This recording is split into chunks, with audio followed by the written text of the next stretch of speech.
रामायण में सीता हरण के विषय में जनमानस में एक धारणा प्रचलित है कि रावण ने शूर्पणखा के कहने पर मारीच की सहायता से माता सीता का हरण किया था। किंतु वास्तव में खरदूषण और जनस्थान के 14,000 राक्षसों के नाश का समाचार सबसे पहले शूर्पणखा ने रावण को नहीं दिया था। न ही सबसे पहले शूर्पणखा ने रावण को सीता हरण की सलाह दी थी। साथ ही साथ पहली बार रावण मारीच की बात मानकर माता सीता का हरण किए बिना ही लौट गया था। ये बात बहुत ही कम लोगों को पता है।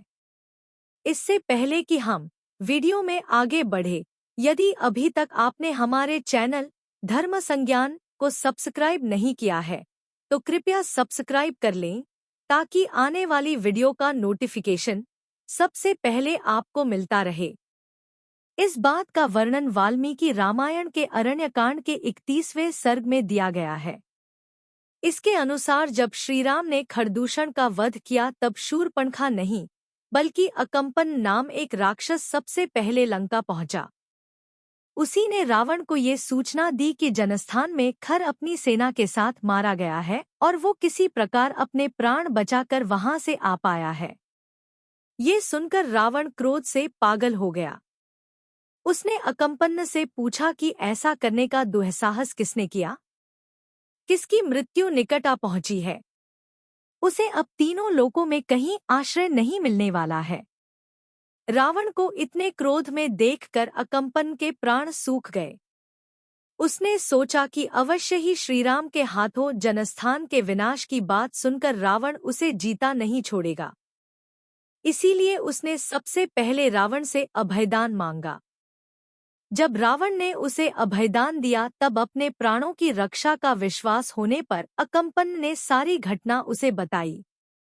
उसने रावण को बताया कि महाराज दशरथ के युवा पुत्र श्रीराम, जो पंचवटी में रहते हैं और जिनके तेज की कोई सीमा नहीं है, उन्होंने ही जनस्थान में खर, दूषण, त्रिशिरा का उनकी 14,000 राक्षसों की सेना सहित वध कर दिया है।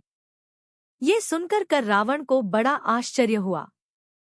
उसने अकम्पन से पूछा कि क्या श्रीराम की रक्षा के लिए इंद्र सहित सारे देवता भी आए थे। इस पर अकम्पन ने श्रीराम के पराक्रम का विस्तार से वर्णन किया। उसने कहा, हे राक्षसराज, वो योद्धा जिसका नाम राम है, संसार के समस्त धनुर्धरों में सर्वश्रेष्ठ है। युद्धकला में तो वे पराकाष्ठा को पहुंचे हुए हैं। उनके साथ उनके छोटे भाई लक्ष्मण हैं, जो बल और पराक्रम में उन्हीं के समान है। अकम्पन्न ने आगे कहा, उन्हीं राम ने समस्त जनस्थान को उजाड़ डाला है। उनके साथ ना कोई देवता है और ना ही कोई महात्मा या मुनि। उन्होंने अकेले ही इस विकट कार्य को किया है। जब उनके बाण चलते हैं तो किसी सर्प की भांति शत्रुओं को खा जाते हैं। उनसे बचने के लिए राक्षसों ने जिन जिन मार्गों का आश्रय लिया, उनके बाणों ने वही उनका नाश कर दिया। तब रावण ने क्रोध में आकर कहा कि मैं अभी जनस्थान जाकर स्वयं राम और उसके छोटे भाई लक्ष्मण का वध करूंगा। उसके ऐसा कहने पर अकम्पन ने कहा, राजन, राम यदि कुपित हो जाए तो तीनों लोकों में कोई भी अपने पराक्रम से उन्हें वश में नहीं कर सकता। वे अपने बाणों से भरी हुई नदी के वेग को भी पलट सकते हैं तथा तारा, ग्रह और नक्षत्रों सहित संपूर्ण आकाश को भी उलट सकते हैं। वे श्रीराम समुद्र में डूबती हुई पृथ्वी को अपने बल से ऊपर उठा सकते हैं, महासागर को भेद कर समस्त सृष्टि को जल से आप्लावित कर सकते हैं और अपने बाणों से वायु तक को नष्ट कर सकते हैं। अयोध्या के वो राजकुमार रुद्र की भांति संपूर्ण लोकों का संहार कर ब्रह्मा की भांति उसकी पुनः सृष्टि करने में समर्थ हैं। महाराज, आप अपनी पूरी सेना के साथ भी श्रीराम को परास्त नहीं कर सकते। अकम्पन ने आगे कहा, किंतु उनके वध का एक उपाय मुझे दिखता है। श्रीराम की पत्नी सीता संसार की सर्वोत्तम सुंदरी है। उसने यौवन के मध्य में पदार्पण किया है। उसके अंग प्रत्यंग सुडौल और अद्वितीय है और वो रत्नमय आभूषणों से सजी रहती है। देवकन्या, गंधर्व कन्या, अप्सरा या नागकन्या कोई भी रूप में उसकी समानता नहीं कर सकती। वो नारियों में एक रत्न के समान है। यदि आप किसी प्रकार राम को धोखे में डालकर उसकी पत्नी सीता का हरण कर ले, तो उससे बिछुड़ जाने पर राम कदापि जीवित नहीं रहेंगे। रावण को अकम्पन का ये सुझाव पसंद आया। अगले दिन वो अकेला ही गधों से जुते एक रथ पर चढ़कर आकाश मार्ग से ताड़का पुत्र मारीच के आश्रम पर पहुंचा। मारीच ने रावण का बहुत आदर सत्कार किया और उसके आने का कारण पूछा। तब रावण ने कहा, तात, राम ने मेरे राज्य की सीमा के रक्षक खरदूषण को सेना सहित मार डाला है। अतः इसका प्रतिशोध लेने के लिए मैं उसकी पत्नी का अपहरण करना चाहता हूँ। इस कार्य में तुम मेरी सहायता करो।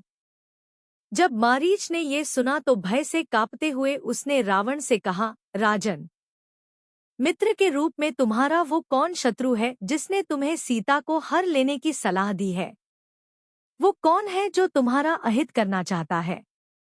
कौन कहता है कि तुम सीता का हरण कर ले आओ? मुझे उसका नाम बताओ। वो निश्चय ही समूचे राक्षस कुल का नाश करवाना चाहता है। वो तुम्हारे हाथों विषधर नाग के मुख से ओके दांत उखड़वाना चाहता है। जिसने भी तुम्हें इस कार्य का प्रोत्साहन दिया है वो निश्चय ही तुम्हारा शत्रु है। मारीच ने आगे कहा, रावण, श्रीराम वो गजराज है जिसकी गंध सूंघ कर ही गजरूपी योद्धा दूर भाग जाते हैं। युद्धस्थल में उनकी ओर देखना भी तुम्हारे लिए उचित नहीं है। फिर जूझने की तो बात ही क्या है। श्रीराम मनुष्यों में पुरुष सिंह हैं, तुम उन्हें उठाने की चेष्टा ना करो। इसलिए लंकेश्वर, तुम लंका में ही प्रसन्न रहो और अपनी अनेक पत्नियों के साथ रमण करो। तुम लंका में अपनी स्त्रियों के साथ सुखपूर्वक रहो और श्रीराम यहाँ वन में अपनी पत्नी के साथ सुखपूर्वक रहें। यही तुम्हारे लिए उचित है। मारीच के इतना समझाने पर रावण वापस लंका लौट गया। इसके बाद शूरपणखा ने भी लंका पहुंचकर उसे माता सीता के हरण की सलाह दी और तब दूसरी बार रावण ने मारीच की सहायता से उनका हरण किया। तो यहाँ हमें कुछ बातें जानने को मिलती है जो बहुत कम लोगों को पता है। वो शूरपणखा नहीं, बल्कि अकम्पन था जिसने रावण को खरदूषण की मृत्यु का समाचार दिया। वो अकम्पन ही था जिसने सबसे पहले रावण को माता सीता के हरण की सलाह दी। रावण समुद्र के पार पुष्पक विमान से नहीं, बल्कि गधों से जुते एक दिव्य रथ पर गया था। मारीच के बहुत समझाने के बाद रावण माता सीता के हरण का विचार छोड़ वापस लंका लौट गया था। यदि आपको यह वीडियो पसंद आई हो, तो कृपया कमेंट करें, लाइक करें और साथ ही वीडियो को आगे शेयर भी करें।